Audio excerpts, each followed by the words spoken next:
To understand really a lot of the wildlife in North America, you do need to go back, let's say, to the late 1800s, because there was very much still a kind of exploitation view of wildlife at that time, and it was true for beaver, it's true for bison, it was in a lot of the game birds. They'd send wagon loads and train loads of prairie chickens to market.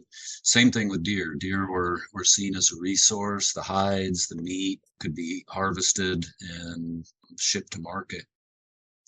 And so through the late 1800s, a lot of things happened, including the railroads, got well established. So it opened up markets that hadn't been opened previously. So they could ship meat and hides long distances, rifles, just numbers of people, access to areas. All those things changed in such a way that many wildlife populations, including whitetail deer, got pushed to very low levels, to a point where it would be newsworthy if you saw a deer.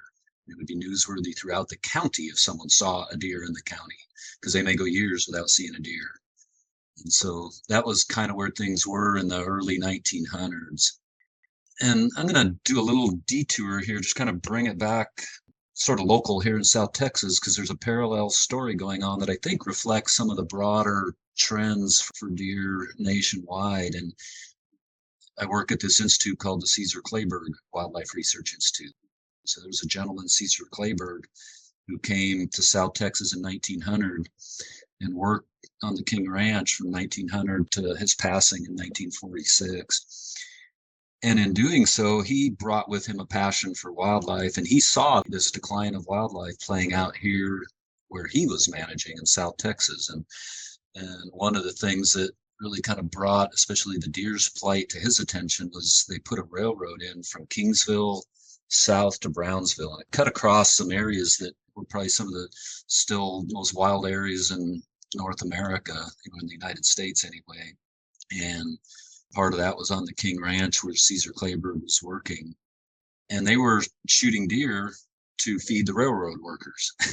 And, Caesar Kleberg's like, this is not sustainable. This can't be. And so he worked pretty hard in getting some just kind of landowner enforced regulations on private lands that he was managing on the King Ranch. And they were real simple things like no hunting during the rut, reducing doe harvests, and a variety of things for turkeys and quail and other wildlife too. But it kind of changed the mindset of what wildlife is. It's no longer a resource to be exploited. It's a resource that has value, one of which is hunting, others of which are just having them there and enjoying, wake up in the morning, have a cup of coffee and look out and see some deer in the pasture. There's value in that. So Caesar Kleberg kind of took that on and then did some things that people elsewhere in the country were doing for white-tailed deer. There were some pockets where there were still deer, and those pockets served as some sources of reintroduction into areas that had really had deer extirpated. We may have got down to a few 100,000 deer in the United States. And that still seems like a fair number of deer, but when you spread them out across everything from the Rocky Mountains to the Atlantic Ocean, that's not a lot of deer. And, we're into the tens of millions of deer now. So maybe puts that kind of how perilous things were back around the turn of the century, put that in context a bit. So others, in the eastern U.S. and on King Ranch found some little pockets of deer, kind of nurtured them, protected them, let them grow, and then started some active reintroduction programs, working with state agencies and other landowners. I know there's some significant reintroduction programs in North Carolina, a lot across the Southeast eventually.